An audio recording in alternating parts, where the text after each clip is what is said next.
Good afternoon guys, no. Nandito tayo ngayon sa Puerto Galera, no. Ito yung tinatawag nila na Heritage Park.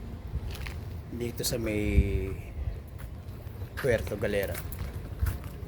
Ah, ito yung lugar, no. Pero wala pang ganong naliligo kasi bawal pagliguan dahil ginagawa tong starting point ng mga gustong mag-diving. Kaya nakikita natin dyan maraming mga bangka, may mga yate rin na handang mag-serve sa mga guests na gustong maghanap ng magandang dive spot. Itong Heritage Park is kinreate para sa mga guests na even tourists, local, or residents na gustong ma-experience yung ganda ng Puerto Galera. So, dinevelop nila to. Sa ngayon walang ganong tao kasi it's Sunday.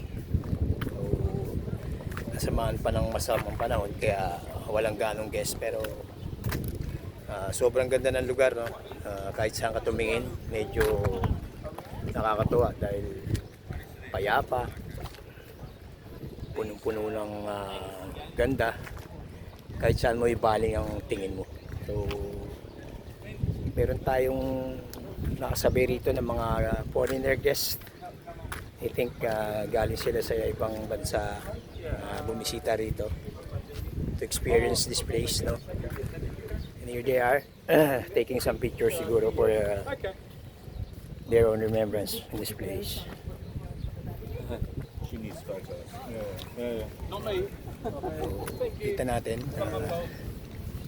yan, garden, lawn area nila.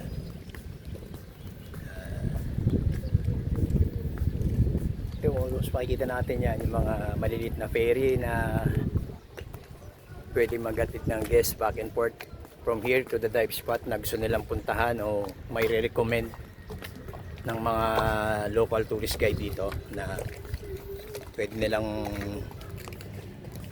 maging dive spot na masasatisfy yung mga hinahanap ng mga diver.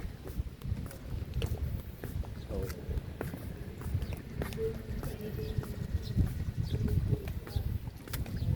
kita naman natin banayad na banayad yung tubig. Kahit makulimlim, hindi natin nakikitaan ng alon.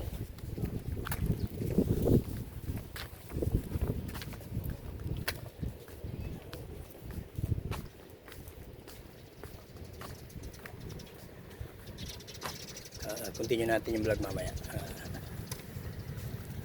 Ito muna sa ngayon.